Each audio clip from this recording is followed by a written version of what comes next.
Espacial se publicó en 1905 y se publicó bajo este título, La electrodinámica de los cuerpos en movimiento. En este texto se presentan los elementos primordiales de la relatividad especial, tales como los elementos que estuvimos manejando en las cápsulas anteriores.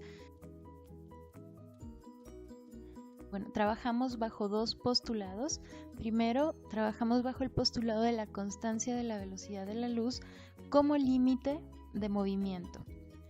Asimismo, trabajamos bajo la idea de que cualquier marco de referencia es válido. No necesitamos un marco de referencia universal, pero necesitamos que el marco de referencia se mueva en movimiento rectilíneo uniforme o que sea inercial. A partir de estos dos postulados es que podemos hablar de efectos relativísticos, esto es la dilatación del tiempo o la emergencia del tiempo local, el tiempo relativo al objeto en movimiento y la contracción de la longitud del objeto que se está moviendo. Tenemos la emergencia del espacio-tiempo como una entidad. Ya no manejamos espacios absolutos y tiempos absolutos, ni los manejamos por separado, los manejamos juntos porque los dos se ven afectados por el movimiento. Decimos que los casos especiales son aquellos que obedecen a este segundo postulado. Los casos especiales son esos movimientos que se pueden medir a partir de un marco de referencia en movimiento rectilíneo uniforme, pero pues eso es sumamente difícil de lograr porque no contamos con ese tipo de estabilidad, como ya se mencionaba en la cápsula sobre Newton. Incluso Newton decía que el movimiento rectilíneo uniforme posiblemente no sea manifestable. Sin embargo, para Newton eso no era un problema porque tenía este espacio absoluto, o al menos esa era su idea. Teniendo todas estas condiciones estabilizadas, podía hablar de cualquier movimiento aunque no fuera rectilíneo uniforme. En nuestro caso, como ya nos dimos cuenta de este detalle, que cualquier marco de referencia es válido, no nada más uno, entonces no podemos hablar de ese tipo de estabilidad, o bueno, no podemos integrar esos casos de movimientos acelerados como lo hacía Newton. Necesitamos un paso adicional, y ese paso adicional se dio en 1915 en la publicación de este texto, Las bases de la teoría de la relatividad. En 1915 se produce el texto y en 1916 se publica formalmente, 10 años después aproximadamente de haber publicado la relatividad especial. Y en este texto se va a tratar de responder esta pregunta: ¿cómo podemos hablar del movimiento sin la necesidad de tener marcos de referencia en movimiento rectilíneo uniforme? En otras palabras, ¿cómo podemos hablar de estos efectos relativísticos y del espacio-tiempo de una manera generalizada? No nada más en esos casos especiales donde yo pueda asumir un marco de referencia en movimiento rectilíneo uniforme, sino en cualquier caso. Comenta Einstein que tuvo un pensamiento feliz, el cual lo llevó a publicar la relatividad general. Y ese pensamiento se convirtió en lo que ahora llamamos principio de equivalencia. Partimos de este problema. Si solo podemos hablar del movimiento a partir de marcos de referencia inerciales, ¿cómo podemos hablar del movimiento si en cualquier momento nos afecta al menos un campo gravitacional? ¿Cómo le hacemos para hablar del movimiento si no contamos con ese movimiento rectilíneo uniforme?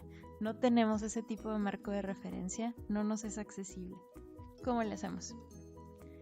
Bien, pues primero vamos a explicar en qué consiste un movimiento inercial, vamos a ver de dónde venimos, cómo es que se convirtió esto en un problema y luego lo vamos a solucionar. Un movimiento inercial consiste más o menos en esto. Imagínate que estás en un cohete, otra vez imaginación, mucha imaginación, y en este cohete la gravedad no se siente, simplemente estás en un estado sin peso, estás flotando. te sientes flotando. Porque no hay gravedad, entonces no sientes tu propio peso. De repente el cohete acelera. Acelera en esta dirección. Tú vas a sentir un jalón en la dirección opuesta, hacia acá, ¿sí? Y vas a hacer este tipo de cara. Algo similar pasa cuando vas en el camión o en el tren y el tren o camión acelera en esta dirección. Tú vas a sentir un jalón hacia atrás. De la misma forma, cuando el camión frena, vas a sentir un jalón hacia el frente. Esto lo explicaba Newton a partir de las fuerzas inerciales. Decimos que la fuerza inercial es ese jalón externo, es esa fuerza externa que cambia tu estado de reposo. De manera que cuando el tren acelera o desacelera, tú sientes ya sea un jalón o un empujón. Lo curioso, el dato muy curioso es que esta fuerza nada más se siente adentro del tren o del camión. Vaya, los sujetos que van adentro del objeto en movimiento. Las personas que están acá afuera, digamos en la parada del camión, no van a sentir ese jalón o ese empujón conforme el camión se frene o acelere. Entonces, si el camión hace esto, ¡fum!, esta persona no va a sentir un jalón para atrás, porque esta persona no está dentro del camión o del tren. En este caso es un tren. De esta manera, cuando el tren está en reposo, tú puedes estar simplemente de pie. Y luego acelera. Entonces tú sientes la fuerza inercial que te jala en dirección opuesta a la aceleración del tren. Y luego llega un momento en que el tren se estabiliza. Se sigue moviendo, pero a una velocidad constante. Entonces tú puedes volver a pararte sin estar buscando de dónde agarrarte. Pero luego el tren empieza a llegar a su parada y empieza a desacelerar. En esta desaceleración, la fuerza inercial te va a jalar hacia el frente porque la desaceleración va hacia atrás. Y cuando se vuelve a parar, pues ya te puedes parar de manera cómoda y te bajas del tren, llegas a tu parada. Esto es la fuerza inercial. Eso es lo que nos decía Newton. La fuerza inercial también funciona en otros casos. Por ejemplo, ahora imagínate que estás en un elevador. Cuando el elevador está en reposo, tú nada más sientes el peso de tu cuerpo. Cuando empieza a subir, sientes un jalón. En este caso, la fuerza inercial se relaciona con la fuerza gravitacional. Vamos a ver, cuando está en reposo, tú nada más sientes el peso de tu cuerpo. Cuando empieza a subir el elevador, tú sientes el peso de tu cuerpo más el jalón de la gravedad. Entonces aquí te sientes muy pesado en ese jalón inicial del elevador. Llega un momento en que el elevador se estabiliza y ya nada más sientes el peso de tu cuerpo, como cuando te subiste, cuando todavía no estaba en movimiento el elevador. Pero luego empieza a desacelerar porque ya va a llegar al piso que le pediste que fuera. Y lo que va a pasar aquí es que a pesar de que sigues sintiendo el peso de tu cuerpo, ahora vas a sentir una gravedad inversa y te vas a sentir ligero.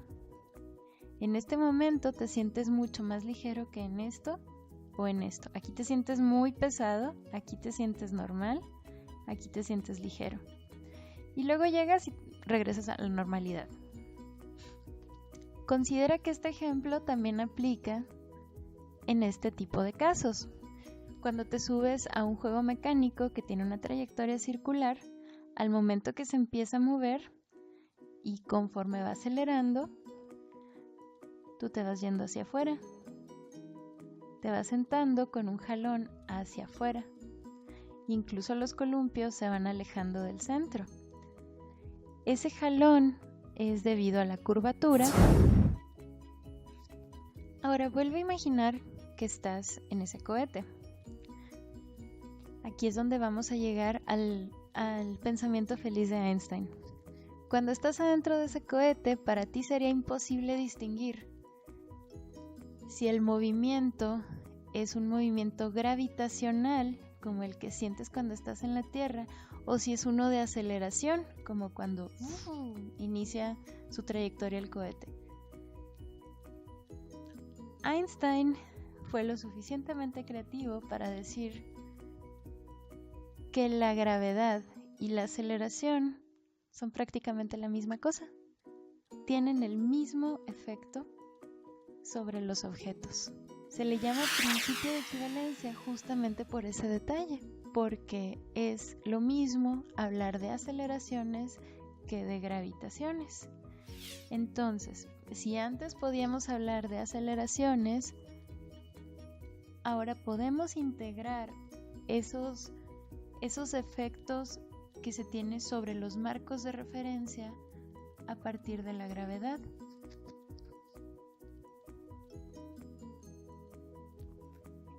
Entonces tenemos esta identidad, esta equivalencia, aceleración y gravitación, cambios en un sistema inercial.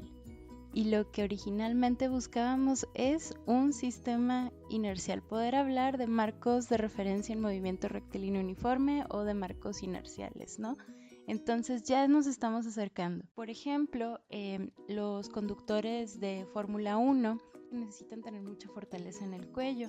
Incluso el equipo que utilizan pues enfoca mucho en proteger el cuello, porque al momento de que estos carros dan la vuelta, sufren una doble aceleración, sufren la aceleración que llevan ellos en su trayectoria, más la aceleración que provoca la curvatura. El efecto que tiene esa curvatura sobre el conductor se le llama G1, G2, G3, etc., a partir de esta equivalencia gravitacional, y eso es un dato interesante, ¿no? Pero ¿y luego qué nos falta? Este principio de equivalencia es el inicio, es el pensamiento feliz que comenta Einstein, que según él lo tuvo en 1907, y suena muy bien, ya estamos muy cerca, pero desde luego que falta todo un lenguaje, falta toda una justificación, y bueno, estas son notas del cuaderno de Zúrich, un cuaderno muy famoso de la plática que dio Einstein sobre relatividad.